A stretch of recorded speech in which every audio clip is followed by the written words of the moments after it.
Hello students, welcome to रोशन की class YouTube channel. दोस्तों, आप सभी का आज की इस पाठ्य योजना की वीडियो में एक बार फिर से बहुत बहुत स्वागत है। आज की इस दैनिक पाठ्य योजना की वीडियो में हम यहाँ पे देखने वाले हैं पवनों के प्रकार के बारे में, जिसका अगर सब्जेक्ट की बात की जाए तो यहाँ पे सामाजिक अध्ययन की ये पाठ्य योजना है और यहाँ पे क्लास 6th से लेके क्लास 9 तक के लिए ये पाठ्य योजना पढ़ा सकते हैं आप लोग पवनों के प्रकार, क्योंकि आपका ये लो लेवल के भी क्लास में पढ़ा सकते हैं, क्लास 6th में और क्लास 9th में भी, क्योंकि थोड़ा सा एडवांस टॉपिक भी है ये। ठीक है, तो वीडियो अच्छा लगे तो प्लीज़ वीडियो को लाइक करिएगा। ऐसी वीडियो डेली बेसिस पे देखने के लिए रोशन की क्लास यूट्यूब चैनल को सब्सक्राइब कर लीजिएगा। दोस्तों चलिए स्टार्ट करते हैं आज की वीडियो। सबसे ऊपर आप सभी को पता है, मैं हर वीडियो में बताता हूँ आप लोगों को कि जिस पेज से आप पाठ्य योजना बनाना स्टार्ट करते हैं उसके बीचों बीच इस तरीके से पाठ्य योजना संख्या लिखनी होती है, जहाँ जैसे यहाँ पे देखिए लिखा गया है दैनिक पाठ्य योजना संख्या 8। दैनिक पाठ्य योजना आपके कॉलेज वालों के ऊपर डिपेंड करता है कि वो दैनिक पाठ्य योजना लिखने के लिए कहते हैं या फिर पाठ्य योजना लिखने के लिए कहते हैं। उसके बाद यहाँ पे दिनांक लिखना है, जिससे ये पता चलता है आपने डेट किस डेट में कौन सी पाठ्य योजना पढ़ाई है। कक्षा यहाँ पे मैं पहले बता चुका हूँ, क्लास 6 से लेकर क्लास 9 तक के लिए पाठ्य योजना पढ़ा सकते हैं। विषय सामाजिक अध्ययन का है। कालांश यहाँ पे अपने अनुसार यहाँ पे लिखिएगा। कालांश का मतलब होता है पीरियड का नंबर करना होता है। जिस पीरियड में आप जाएंगे उसका नंबर करिएगा। कालांश को ही चक्र कहते हैं। दोनों चीज़ें सेम होती है। जैसे फर्स्ट पीरियड में गए तो फर्स्ट लिखिए, सेकंड में गए तो सेकंड लिखिए, थर्ड में गए तो थर्ड लिखिए। आप अपने अनुसार लिखिएगा। समयावधि आपको कॉलेज वाले बताएंगे कि कितना समय आपको दिया जाएगा क्लास के लिए। वैसे एवरेज जो समय होता है वो 35 से 45 मिनट का होता है। अब आप देख सकते हैं यहाँ पे प्रकरण हमारा है पवनों के प्रकार, यानी कि पवन कितने प्रकार के होते हैं। आज के चैप्टर में बच्चों को आप पढ़ाएंगे। अब आता है आपका शिक्षण उद्देश्य। शिक्षण उद्देश्य कोई विशिष्ट उद्देश्य कहते हैं। एक तरफ लिखिए शिक्षण उद्देश्य, दूसरी तरफ लिखिए अपेक्षित व्यवहारगत परिवर्तन।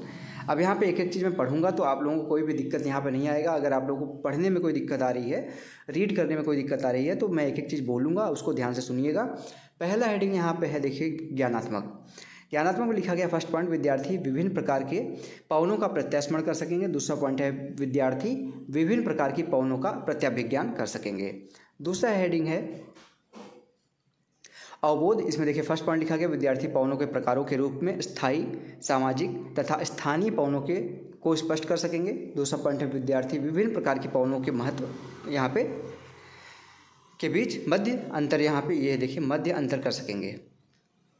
उसके बाद यहाँ पे है ज्ञानोपयोग। ज्ञानोपयोग में लिखा गया है विद्यार्थी विभिन्न प्रकार की पवनों के संबंध में सीखे गए ज्ञान का अपने भावी जीवन में उपयोग कर सकेंगे।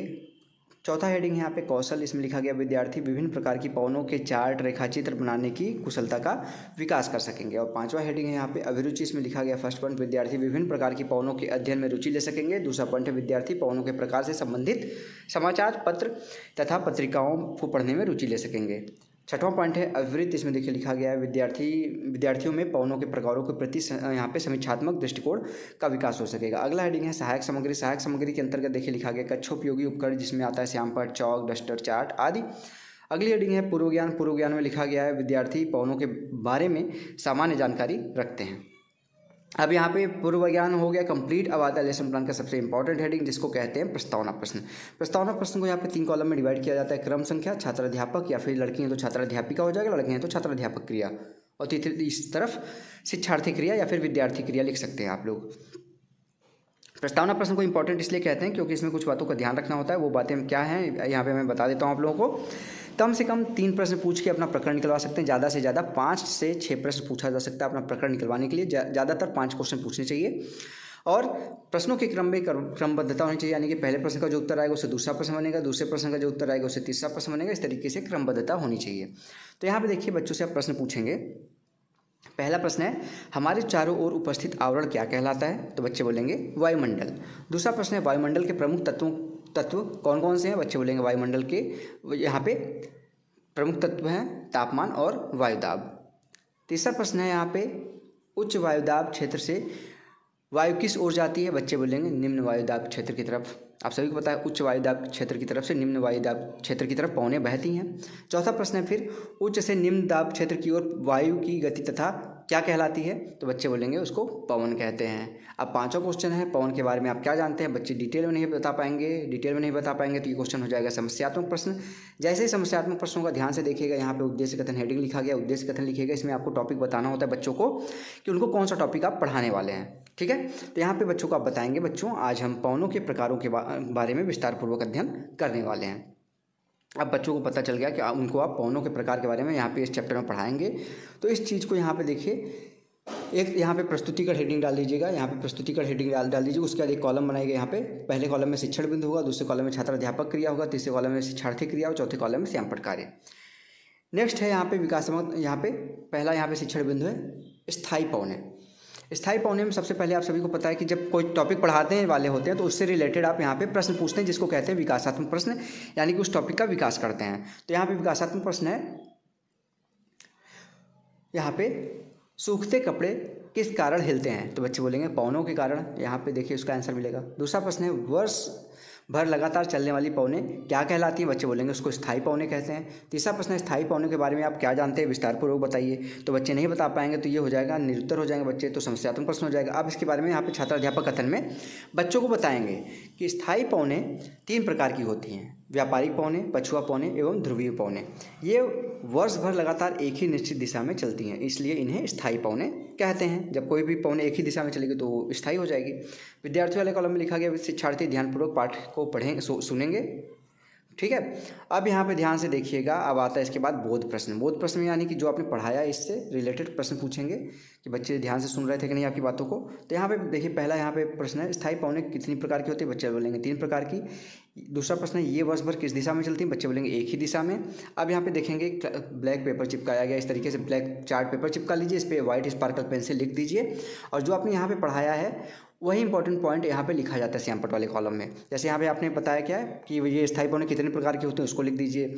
स्थायी पौने के प्रकार कौन कौन से हैं, जैसे व्यापारिक पौने, पछुआ पौने एवं ध्रुवीय पौने, उनको यहाँ पे लिख दीजिए, ठीक है। अब दूसरा शिक्षण बिंदु देखिए यहाँ पे आता है हमारा सामाजिक या यहाँ पे सामयिक पौने, ठीक है। इसका विकासात्मक प्रश्न है सड़क पर पड़ी पत्तियों को कौन उड़ाता है, बच्चे बोलेंगे पौने। दूसरा प्रश्न है वर्ष भर लगातार चलने वाली पौनों को क्या कहते हैं, बच्चे बोलेंगे स्थायी पौने। तीसरा प्रश्न है ऋतुओं में दिशा बदलने वाली पौनों को क्या कहते हैं, बच्चे नहीं बता पाएंगे, निरुत्तर हो जाएंगे। अब इसके बारे में सामयिक पौने के बारे में बताएंगे बच्चों को। छात्र अध्यापक कथन में देखिए यहाँ पे बताया गया है पौने विभिन्न वस्तुओं, यहाँ पे ऋतुओं मौसम में अपनी दिशा बदलती रहती हैं। ये ऋतु लिखा गया, ध्यान दीजिएगा, विभिन्न ऋतुओं और मौसम में अपनी दिशा बदलती रहती हैं। उदाहरण के लिए भारत में मानसून पौने जो ऋतुओं के अनुसार अपनी दिशा बदल देती हैं। तटीय प्रदेशों में रात्रि में चलने वाली पौने स्थल समीर, यहाँ पे समीर तथा दिन में चलने वाली पौने समुद्र समीर, समीर इसके अच्छे उदाहरण, यानी कि जो रात में चलती हैं क्या होती है उनको कहते हैं स्थल समीर और दिन में जो चलती हैं उनको समुद्र समीर कहते हैं। फिर से बहुत प्रश्न यहाँ पे पूछेंगे जो आपने पढ़ाया है उससे रिलेटेड। प्रश्न है सामयिक पौने किसमें अपनी दिशा बदलती हैं, बच्चे बोलेंगे ऋतुओं में। दूसरा प्रश्न है तटीय प्रदेशों में रात्रि में चलने वाली पौनों को क्या कहते हैं, बच्चे बोलेंगे उसको स्थल समीर कहते हैं। तीसरा आता है आपका शिक्षण बिंदु स्थानीय पौने। विकासात्मक प्रश्न है ऋतुओं में अपनी दिशा बदलने वाली पौनों को क्या कहते हैं, बच्चे बोलेंगे मौसमी पौने। दूसरा प्रश्न है मौसमी पौने कैसे क्षेत्रों में चलती है, बच्चे बोलेंगे बड़े क्षेत्रों में। तीसरा प्रश्न छोटे क्षेत्रों में विशेष समय में चलने वाली पौनों को क्या कहते हैं, बच्चे नहीं बता पाएंगे, फिर से यहाँ पे निरुत्तर हो जाएंगे, यहाँ की बात हो रही है। अब इसका फिर से यहाँ पे छात्र अध्यापक कथन में इसके बारे में बताएंगे आप। वे पौने किसी छोटे क्षेत्र में वर्ष या दिन में किसी विशेष समय में चलती हैं। जैसे राजस्थान में गर्मी की ऋतु में चलने वाली पवन जिसे लू कहा जाता है, चिनुक, फोहन एवं मिस्टल यूरोप में आदि विश्व में अन्य स्थानीय पौने ये है अलग अलग नाम से हैं। विद्यार्थी वाले कॉलम में लिखा गया विद्यार्थी ध्यानपूर्वक सुनेंगे। बोध प्रश्न है पहला गर्मी की ऋतु में चलने वाली पवनों को क्या कहते हैं, बच्चे बोलेंगे उसको लू कहते हैं। यूरोप में कौन सी स्थानीय पवन चलती है, इसका यहाँ पर लिखा गया है कोहन और एवं मिस्टल। इसको ध्यान से देख लीजिएगा, इसके बारे में नहीं पता है तो यहाँ पे डिटेल में इसको आप चेक कर लीजिएगा एक बार क्या लिखा गया है, इसको ध्यान से नेट पे। मूल्यांकन प्रश्न अब यहाँ पे आता है, प्रस्तुतिकरण आपका समाप्त हो जाता है। मूल्यांकन प्रश्न है पहला किसी छोटे क्षेत्र में वर्ष या दिन में किसी विशेष समय में चलने वाली पौने क्या कहलाती हैं, तो यहाँ पे ऑप्शनल क्वेश्चन है, इसको आपको बताना है। आप सभी को पता है स्थानीय पौने कहते हैं उसको। दूसरा प्रश्न है मौसमी पौने विभिन्न ऋतुओं में अपनी डैश डैश डैश बदलती हैं, तो यहाँ पे दिशा होगा। सत्य असत्य है यानी कि ट्रू फॉल्स क्वेश्चन है। स्थानीय पौने वर्ष भर लगातार विभिन्न दिशाओं में चलती हैं, ये सत्य है कि असत्य है आपको बताना है। लघुत्तरात्मक प्रश्न है, लास्ट में देखिएगा यहाँ पे सामयिक पौनों के 2 उदाहरण बताइए। अगला यहाँ पे प्रश्न है, ध्यान से देखिएगा रॉकी पर्वत पर कौन सी स्थानीय पौने चलती हैं। अब पढ़ाए रहेंगे इसके बारे में, रॉकी पर्वत के बारे में, तभी प्रश्न पूछ सकते हैं मूल्यांकन प्रश्न में, अति लघुत्तरात्मक में। नहीं पढ़ाए रहेंगे तो वैसा कोई क्वेश्चन नहीं पूछा जाता यहाँ पे क्लास में जो आप पढ़ाए ना हो, तो पढ़ाएंगे तभी उसी से रिलेटेड यहाँ पे प्रश्न पूछेंगे। अब लास्ट में आपको यहाँ पे देखने को मिलेगा गृह कार्य हेडिंग, यानी कि होमवर्क बच्चों को घर से करके लाने के लिए ज़रूर दीजिए। जब भी आप पाठ्य योजना पढ़ाइए लास्ट में हेडिंग ये होनी चाहिए, और क्लास में आप होमवर्क ज़रूर दीजिए बच्चों से, क्योंकि एग्जामिनर चेक करता है कि आप पढ़ाने के बाद सब पॉइंट कवर करते हैं कि नहीं करते। तो होमवर्क लास्ट पॉइंट होता है, उसको कवर करके ही अपना वहाँ पे बोर्ड छोड़िएगा। तो यहाँ पे देखिए गृह कार्य में दिया गया है विभिन्न प्रकार की पवनों के बारे में विस्तार से बताइए। तो ये था दोस्तों आज का लेसन प्लान।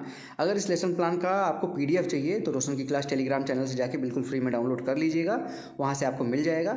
और अगर ऐसी ही वीडियो डेली बेसिस पे आपको देखना है तो रोशन की क्लास यूट्यूब चैनल को सब्सक्राइब करके रखिए, साथ ही साथ बेल आइकन दबा के जरूर रखिए, जिससे मैं आप लोगों की हेल्प के लिए कोई वीडियो यहाँ पे बनाता हूँ तो आप लोगों को हेल्प जरूर मिले उस वीडियो से, आपको पता चल जाए कि आपकी ये वीडियो अपलोड हो गई है। तो स्टूडेंट्स, वीडियो अच्छी लगी तो प्लीज़ वीडियो को लाइक जरूर कर दीजिएगा। तो स्टूडेंट, मिलते हैं नेक्स्ट वीडियो में, तब तक के लिए आप सभी का बहुत बहुत धन्यवाद। जय हिंद, वंदे मातरम।